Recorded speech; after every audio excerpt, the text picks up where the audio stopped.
نحمده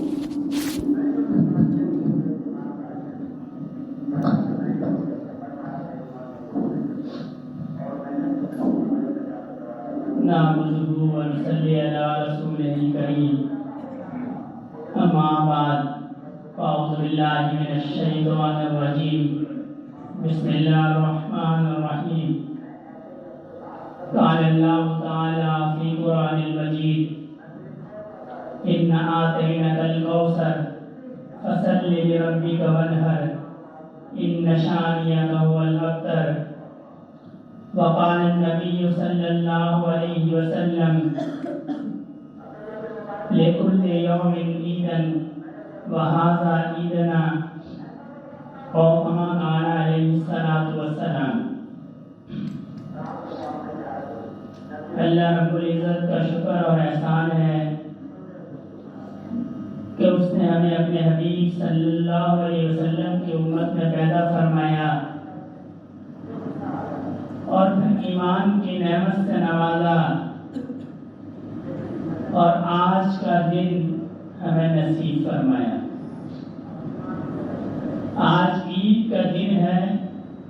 عید کا لفظ عود سے نکلا ہے جس کے لغوی معنی ہے لوٹ کر آنا، بار بار آنا، پلٹ کر آنا۔ چونکہ یہ تہوار ہر سال آتا ہے لہذا اس کا نام عید ہے۔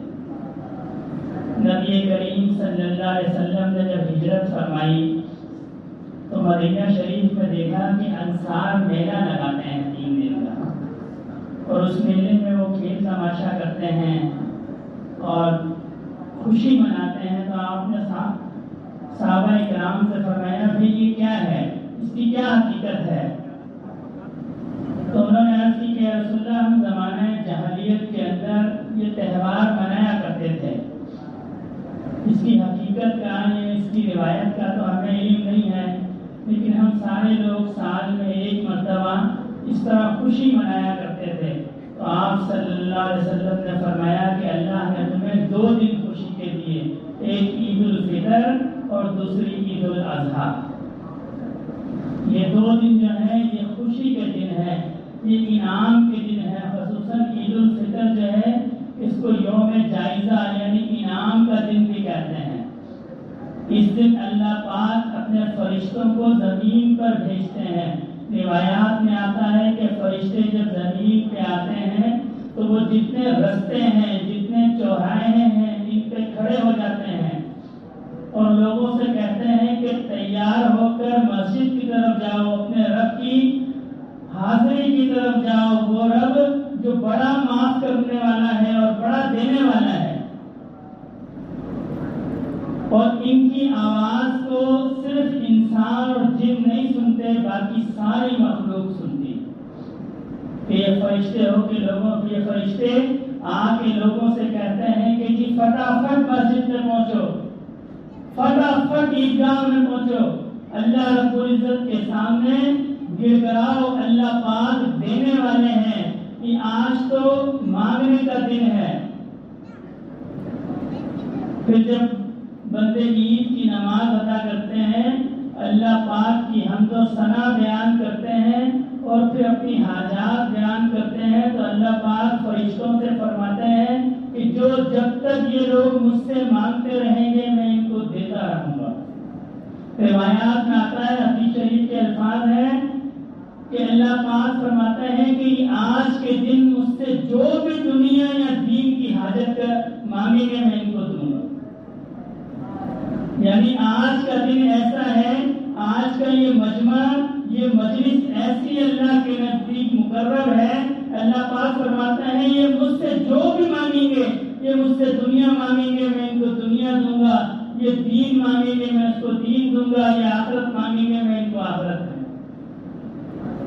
ہر قوم کے اندر خوشی کے کچھ آداب ہوتے ہیں، خوشی کے طریقہ کار ہوتے ہیں۔ ہر قوم اپنے حساب سے خوشی مناتی ہے۔ آپ نے دیکھا ہوگا ہندو جو ہے وہ رنگ پھینک کے خوشی مناتے ہیں، نصرانی جو ہے وہ ڈانس پارٹیاں اور شراب اور اس طرح کی چیزوں سے خوشی مناتے ہیں۔ اللہ رب العزت نے ہمیں بھی خوشی منانے کا ایک طریقہ دیا ہے۔ یہ عید کا دن یہ ہماری خوشی منانے کا طریقہ ہے۔ اور اگر آپ غور کریں تو خوشی کے اندر بھی کیا ہے، عام دنوں میں 5 نمازیں ہیں، عید میں یہ 6ٹھی نماز بھی ہے، یہ عید کی ہم نماز ادا کرتے ہیں۔ یعنی مومن جو ہے، مسلمان جو ہے، اللہ کا بندہ جو ہے، یہ خوشی کی حالت میں بھی اللہ کے سامنے جھکتا ہے۔ جتنی خوشی ہوتی ہے اتنا ہی اللہ کے سامنے زیادہ جھکتا ہے۔ یہ مومن کی پہچان ہے کہ جب وہ خوش ہوتا ہے تو اللہ کے سامنے سجدے میں سر رکھتا ہے، جب وہ پریشان ہوتا ہے، جب وہ اداس ہوتا ہے، جب وہ غمگین ہوتا ہے، جب بھی اللہ کے سامنے سر رکھتا ہے۔ یہ ہماری خوشی کا طریقہ ہے۔ یہ عید کا دن خوشی کا دن ہے۔ اس پہ مستحب اعمال یہ ہے کہ بندہ صبح سویرے اٹھ جائے، پھر غسل کرے، مسواک کرے، اچھا لباس پہنے، نیا لباس نہیں، اچھا لباس۔ اگر اس کے بعد نیا جوڑا ہے، اللہ نے اس کو فراوانی دی ہے، اللہ نے مال دیا ہے، تو نیا جوڑا پہنے۔ اور اگر نیا جوڑا نہیں ہے تو گھر میں جتنے جوڑے اس کے پاس ہیں ان میں جو سب سے اچھا جوڑا ہے وہ پہنے، سب سے اچھا جوڑا پہنے۔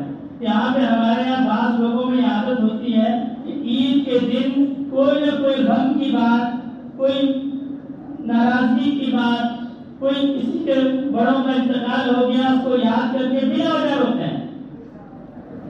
علماء نے لکھا ہے یہ شیطانی کام ہے۔ عید کے دن بلا وجہ کسی غم کو یاد کرنا، کسی مصیبت کو یاد کر کے پریشان ہونا یا رونا، یہ شیطانی اعمال ہے۔ عید کا دن اللہ نے خوشی کے لیے دیا ہے۔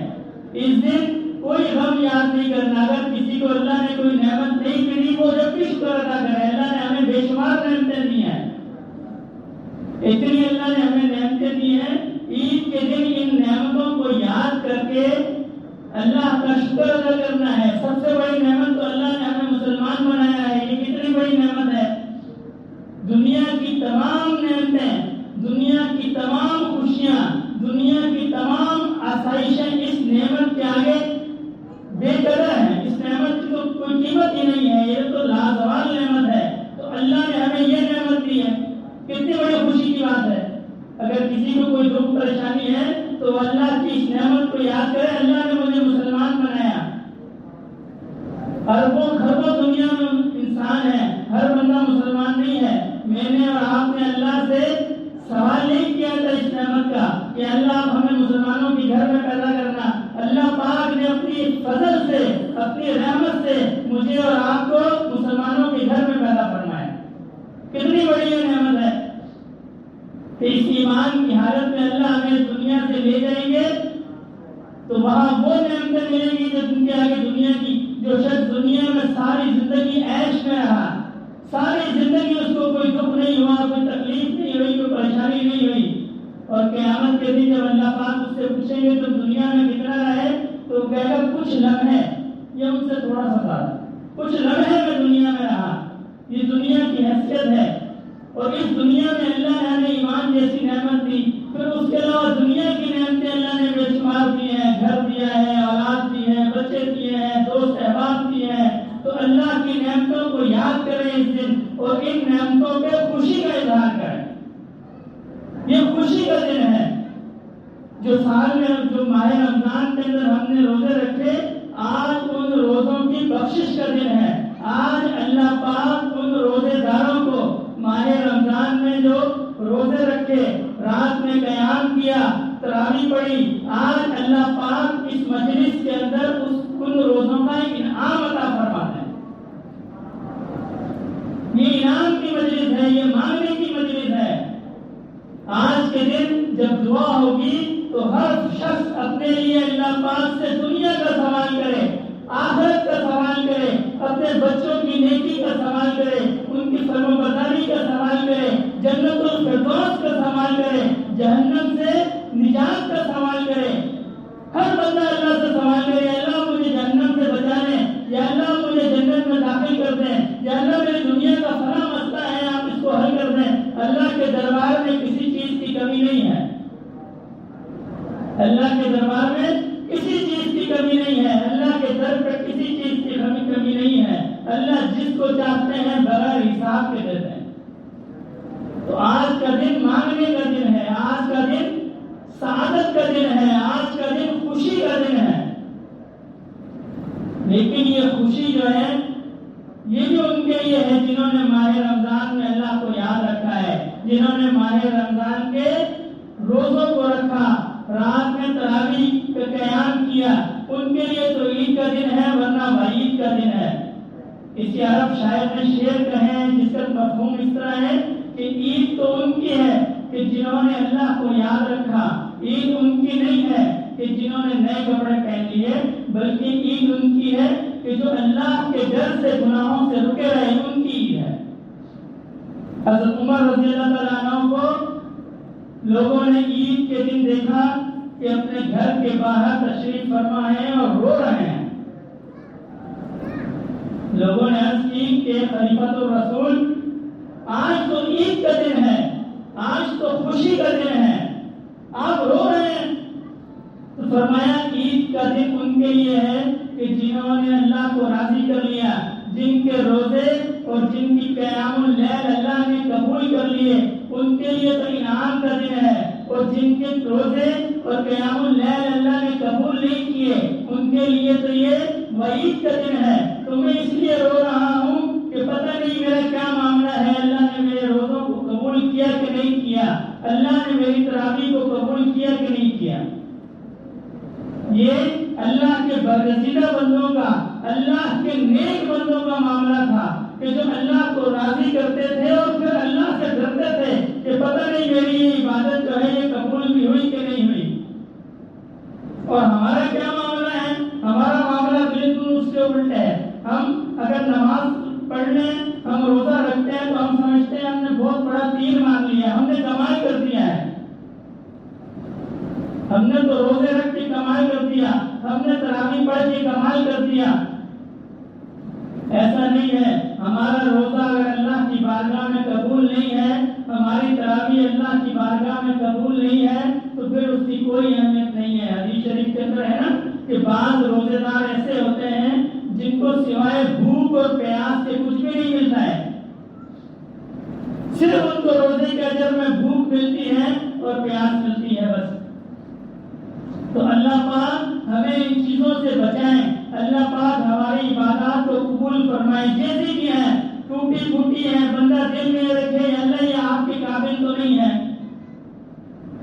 اب دنیا میں اگر کوئی آدمی ہے کسی بڑے آدمی کو تحفہ دیتا ہے تو کیا کوشش کرتا ہے کہ اس کے شایان شان ہو، جتنا بڑا افسر ہے، جتنا بڑا آدمی ہے، میں جو تحفہ لے کے جاؤں وہ اس کی شان کے مطابق ہو. اور ہم جو نماز ہم پڑھتے ہیں، ہم جو روزہ رکھتے ہیں، یہ ہم اللہ کو تحفہ دیتے ہیں. ہم خود دیکھیں ہم اس کو اس قابل ہیں کہ ہم اللہ کو تحفہ دیں. یہ تو اللہ پاک کا کرم ہے کہ وہ ہماری ٹوٹی پھوٹی عبادات کو، ہمارے ٹوٹے پھوٹے روزوں کو، ہماری قیام اللیل کو اللہ پاک قبول فرماتے ہیں. اس لیے کہ اللہ پاک کریم ہے، اللہ پاک قدردان ہے، اللہ قدردانی فرماتے ہیں. ورنہ ہماری جو عبادات کی حالت ہے وہ سب جانتے ہیں، ہم خود بھی جانتے ہیں ہماری عبادات کی کیا حالت ہے. اور ہم ان عبادات پہ آج کے دن اللہ سے انعام لینے بھی آئے ہیں. اس عبادت کی حالت پہ پھر ہم اللہ سے انعام لینے بھی آئے ہیں، صرف اس لیے کہ اللہ کی ذات رحیم ہے، اللہ کی ذات کریم ہے. ہمیں اللہ سے فضل کی امید ہے، ہمیں اللہ سے رحمت کی امید ہے. اس لیے آج ہم انعام لینے آئے ہیں کہ اللہ ہماری عبادات تو ٹوٹی پھوٹی ہے، یا اللہ ہمارے روزوں میں تو جیسا ادا کرنا چاہیے تھا ویسے نہیں کیے، قیام اللیل جیسا کرنا چاہیے تھا ویسے نہیں کیا، رمضان کا جیسا احترام تھا، رمضان میں جیسی عبادات کرنی چاہیے تھی وہ ہم نے نہیں کی. لیکن یا اللہ آپ کریم ہیں، ہمیں آپ سے رحمت کی امید ہے، ہمیں آپ سے فضل کی امید ہے، ہمیں آپ سے بخشش کی امید ہے. اس امید اور رحمت کے سہارے آج ہم یہاں ہیں. ہم اس مجلس کے اندر اللہ کی رحمت کی امید کے آئے ہیں کہ آج اللہ پاک ہم پہ رحم فرمائیں گے، ہم پہ فضل فرمائیں گے، ہماری حاجات کو پورا فرمائیں گے. آج اس رحمت کی امید سے ہم یہاں آئے اور ہر ساتھی کی، ہر اہل مجلس کے دل میں یہی ارادہ ہو، یہی نیت ہو کہ اللہ ہم آپ کی رحمت کی امید پہ یہاں آئے، آپ ہمیں نامراد نہ لٹائیے گا، آپ ہمیں خالی ہاتھ میں لوٹائیے گا. جب بندے کے دل میں اپنی عاجزی ہو, بندے کے دل میں انکساری ہو, بندے کے دل میں اپنی غلطیوں کی احساس ہو, پھر اللہ پاک اس کو معاف فرما دیتا ہے. بزرگ فرماتے ہیں کہ اگر کوئی شخص جرم کر لے اور عدالت کے سامنے پیش ہو اور جج اس کو کہے کہ جی تم نے فلاں جرم کیا ہے, وہ کہے جی میں نے کیا ہے, دوبارہ تو نہیں کرو گے, وہ کہے جی دوبارہ نہیں کروں گا, تو اس کو کون معاف کرے گا؟ اس کو تو دنیا کی عدالت بھی معاف نہیں کرتی. تو آج اس مجلس کے اندر, اس مجمع کے اندر یہ عہد کر کے اٹھنا ہے کہ اللہ ہم سے جو گناہ ہو گئے, ہم سے جو آپ کی نافرمانیاں ہو گئی, ہم سے جو نبی کریم صلی اللہ علیہ وسلم کے طریقے پہ نہ چل سکے, یا اللہ ہم آج آپ سے معافی مانگتے ہیں, ہم دوبارہ نہیں چلیں گے. آپ ہمارے گناہوں کو معاف فرما دیجیے, آپ ہمارے قلوب پہ اپنی رحمت کو نازل فرما دیجیے, آپ ہم پہ رحم فرما دیجیے, ہم دوبارہ یہ گناہ نہیں کریں گے. یہ ارادہ کر کے اٹھیں گے. تو آج یہ ارادہ کر کے اٹھنا ہے کہ یا اللہ ہم سے جو نمازیں قضا ہو گئی, ہم سے جو نمازیں ہم سے چھوٹ گئی, یہ صرف نماز نہیں ہے, یہ اس کو نماز نہ سمجھیں, یہ اللہ کا بلاوا ہے. اللہ کا بلاوا ہے. 2 دفعہ مؤذن کہتا ہے حی علی الصلاۃ, اور 2 دفعہ کہتا ہے حی علی الفلاح. اللہ بلاتے ہیں تمہیں کس طرف؟ ہدایت کی طرف, بھلائی کی طرف, اور اللہ تمہیں نماز کی طرف بلاتے ہیں. نماز کی طرف آؤ, ہدایت کی طرف آؤ. یہ نماز نہیں ہے, یہ اللہ کی طرف سے بلاوا ہے کہ میرے در پہ آ جاؤ. میں تمہیں بلاتا ہوں, شہر کا ڈپٹی کمشنر, شہر کا کمشنر, ملک کا صدر, ملک کا وزیر اعظم کو چٹھی بھجوائے کہ میں تمہیں بلاتا ہوں. میرا نہیں خیال کہ اس مجمع میں کسی کی ضرورت ہوگی کہ ملک کا وزیر اعظم یا ملک کا صدر اس کو بلائے. یہ تو بڑی بات ہے, شہر کا ڈی سی بھی اس کو بلائے, اے سی بھی اس کو بلائے, ایک پرچی بھیجے کسی کے ہاتھ کہ میں تم کو بلاتا ہوں, تم میرے پاس آؤ, اور وہ نہ آئے. ہو سکتا ہے ایسا؟ اور ایک دفعہ بھی پرچی نہیں بھیجے, دن میں 5 دفعہ پرچی بھیجے کہ جی میرے پاس آؤ. تو اللہ پاک جو مؤذن ہے, جو اذان دیتا ہے, اللہ پاک اس کے ذریعے صدا بھجواتے ہیں کہ میرے بندے نماز کے لیے آ جاؤ, مسجد میں آ جاؤ, نماز پڑھ لو. دن میں 5 دفعہ بلاتے رہے, ہم نہیں آئے. یہ جتنا مجمع ہے, ہر نماز میں اتنا مجمع ہونا چاہیے. ہر نماز میں اس نماز کی تو اذان بھی نہیں ہے. یہ تو ہم اللہ سے خود مزدوری مانگنے آئے ہیں, اور جس کے لیے اللہ پاک ہمیں بلاتے ہیں کہ آ جاؤ میرے در پہ, میرے سامنے جھک جاؤ, ہم اس پہ نہیں آتے. یہ تو اللہ پاک کی ذات کریم ہے, اللہ پاک کی ذات محبت کرنے والی ہے اپنے بندوں سے. ورنہ اگر یہ سوال ہو جائے کہ جب میں نے تمہیں بلایا تو تم نہیں آئے, اور پھر جب تم مانگنے کے لیے آ گئے پھر کیسے آ گئے؟ میں نے تو نہیں بلایا تھا, تم مانگنے کے لیے کیوں آ گئے؟ روایات میں آتا ہے نا, آج کا مجمع جو ہے, آج کی مجلس جو ہے, تو ہم تو اللہ سے مانگنے کے لیے آئے ہیں کہ اللہ ہم نے دیہاڑی لگائی ہے, ہم نے مزدوری کی ہے, ہم نے 30 دن روزے رکھے ہیں, ہم نے قیام اللیل کیا ہے, یا اللہ ہمیں آپ اس کا اجر دیں. ہم تو سوالی بن کے آئے ہیں, سب سوالی بن کے آئے ہیں نا, آج ہم سوالی بن کے آئے ہیں کہ اللہ ہم نے آپ کی عبادت کی ہے, آپ ہمیں اس کا اجر عنایت فرمائیں. اور اللہ کی ذات کریم ہے, مجھے کبھی امید ہے اللہ پاک کی ذات سے, بلکہ ہم سب کو امید ہے. اسی امید کے سہارے ہم یہاں آئے کہ اللہ پاک ہمارے گناہوں کو معاف فرمائیں گے, اللہ پاک ہم سے رحمت والا معاملہ فرمائیں. لیکن جن کے لیے اللہ پاک نے سزا دی, ہم اس پہ نہیں آئے. اب ہمیں اس کی توبہ کرنی ہے. یا اللہ آپ نے بلایا, مجھ سے غلطی ہو گئی, میں نہیں آ سکا, میں توبہ کرتا ہوں. آپ جب بھی بلائیں گے میں آپ کے گھر پہ آ جاؤں گا. آئیں گے کہ نہیں آئیں گے؟ کہ میں جب بھی بلاؤں گا, آپ جب بھی بلائیں گے میں آپ کے گھر پہ آؤں گا, میں آپ کے در پہ جھک جاؤں گا, اس لیے کہ میں آپ کا بندہ ہوں. ہمارا اللہ پاک کی ذات کے سوا کسی پہ بھروسہ نہیں ہونا چاہیے.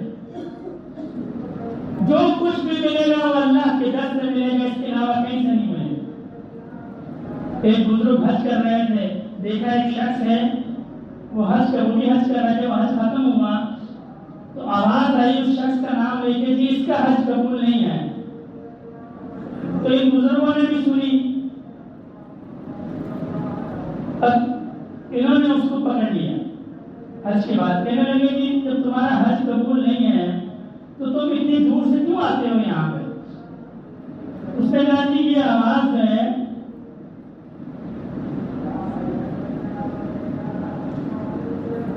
یہ آواز میں نے پہلی دفعہ نہیں سنی، میں جب بھی حج کے لیے آتا ہوں مجھے یہی آواز سنائی دیتی ہے۔ تو سننے والے نے کہا کہ بھائی جب ہر دفعہ تمہیں یہی آواز آتی ہے، تمہارا حج قبول نہیں ہے، تو پھر تم یہاں آتے کیوں ہو؟ اتنی مشقت بھی برداشت کرتے ہو، پیسہ بھی لگاتے ہو، اپنے آپ کو مشکلات میں بھی ڈالتے ہو، پھر بھی یہاں آتے ہو جبکہ تمہیں معلوم ہے کہ یہی آواز آتی ہے۔ تو وہ اللہ کا بندہ تھا، کوئی ہمارے جیسا نہیں تھا، ہم جیسا ہوتا تو پہلی آواز پہ بھاگ جاتے کہ جسے قبول ہی نہیں تو کیا فائدہ۔ اس نے کہا بھائی بات یہ ہے کہ تم اس در کے علاوہ مجھے کوئی اور در دکھا دو جس پر میں چلا جاؤں۔ جب در ہی یہی ہے، جب ملنا ہی یہیں سے ہے تو پھر قبول ہو یا نہ ہو، میں تو مزدور ہوں، میں تو خادم ہوں، میرا تو کام ہے یہاں آنا اور اللہ رب العزت کی ہم تو سلام بیان کرنا، ان کی بزرگی بیان کرنا۔ میں اپنا کام کرتا رہوں گا، اللہ پاک کی مرضی ہے، وہ مالک ہے، وہ دے یا نہ دے۔ تو آواز آئی اس کے حج کی وجہ سے سب کے حج قبول ہے۔ تو اس نیت کے ساتھ دل کے اندر یہ احساس پیدا کر کے کہ یا اللہ ہم مجرم ہیں، ہم مجرم ہیں کہ نہیں ہیں؟ اللہ ہمیں پکارتے رہے نماز کے لیے آؤ، 700 بار قرآن پاک کا حکم ہے نماز کا، ہم نہیں آئے، ہم نے عدل سے فیصلے نہیں کیے، ہم نے جھوٹ بولا، ہم نے کم تولا، ہم نے رسول اللہ صلی اللہ علیہ وسلم کی سنت کے مطابق اپنے لباس کو نہیں بنایا، ہم نے رسول اللہ صلی اللہ علیہ وسلم کی سنت کے مطابق اپنے چہرے کو نہیں بنایا، ہم نے رسول اللہ صلی اللہ علیہ وسلم کی سنت کے مطابق اپنے اعمال کو نہیں بنایا، تو ہم مجرم ہیں نا بھائی۔ کسی بھی قانون کو جب بندہ اس پہ عمل نہیں کرتا تو حکومت کہتی ہے یہ مجرم ہے۔ ہم نے نبی کریم صلی اللہ علیہ وسلم کے بنائے ہوئے قانون پہ، اللہ کے بنائے ہوئے قانون پہ عمل نہیں کیا، ہم مجرم ہیں۔ لیکن کیا ہے کہ اللہ پاک کی ذات رحمت والی ذات ہے، اللہ پاک کی ذات کریم ہے، اللہ پاک کی ذات رحیم ہے۔ ہم اس رحمت کی وجہ سے، ہم اس رحمت کی امید کی وجہ سے ہم یہاں اکٹھے ہوئے ہیں، اور آج کے دن ہم نے اللہ سے یہ عہد کرنا ہے کہ اللہ ہم گناہگار ہیں، ہم سیاہکار ہیں، ہم آپ کے باغی ہیں، لیکن ہمیں آپ کی رحمت سے امید ہے۔ یا اللہ ہم آپ کی رحمت کے سہارے یہاں اکٹھے ہوئے ہیں، یا اللہ آپ کی رحمت کے سہارے آپ ہمارے گناہوں کو معاف فرمائیں۔ اور ایک اور بھی دعا کرنی ہے کہ اللہ آپ ہمارے دل میں اپنے حبیب صلی اللہ علیہ وسلم کی محبت کو بٹھا دیں، یا اللہ آپ ہمارے لیے دین اسلام پہ چلنے کو آسان فرما دیں۔ آج ہم کہتے ہیں نا اکثر کہ یہ مشکل ہے، نماز بھی نہیں پڑھی جاتی، باقی دین کے اعمال بھی نہیں کیے جاتے۔ ہم اپنے دل میں ہاتھ رکھیں، ہم کتنی بار یہ دعا کرتے ہیں یا اللہ ہمارے لیے دین پہ چلنے کو آسان فرما دیں۔ جس چیز کی ہمیں دنیا میں مشکل ہوتی ہے فوراً ہاتھ اٹھا دیتے ہیں کہ اللہ فلاں کام مشکل ہے، آپ حل فرما دیں۔ تو اگر دین پہ چلنا مشکل ہے، اگر دین پہ چلنا مشکل ہے تو اس کو آسان کس سے بنانا ہے؟ اللہ رب العزت کی ذات سے بنانا ہے۔ اپنے ہاتھ کو اٹھایا کریں، اللہ سے مانگا کریں کہ یا اللہ آپ مجھے دین اسلام پہ چلنے کو آسان بنا دیں، آپ نبی کریم صلی اللہ علیہ وسلم کی سنت پہ چلنے کو آسان بنا دیں۔ دیکھیں کیسے آسان نہیں ہوتی۔ جب بندہ دل سے یہ دعا مانگے کہ اللہ آپ مجھے اپنے دین پہ چلا لیں۔ ہمارے بڑے حضرت رحمۃ اللہ علیہ دادا جی فرمایا کرتے تھے نا کہ بندہ کہے نماز کے اندر کہ اہدنا الصراط المستقیم، کہ اللہ آپ مجھے ہدایت دے دیں، اور اللہ اس کو ہدایت نہ دے۔ ایسا کیسے ہو سکتا ہے؟ ہم اللہ سے مانگتے نہیں ہیں، حالانکہ اللہ پاک تو فرماتے ہیں ادعونی استجب لکم، تم مجھ سے مانگو میں تمہاری دعاؤں کو سنوں گا، تم مجھ سے مانگو تو صحیح۔ ہم اللہ سے مانگتے نہیں ہیں، دنیاوی حاجات کے بارے میں بھی نہیں مانگتے، وہ تو چلو پھر بھی مانگ لیتے ہیں، دینی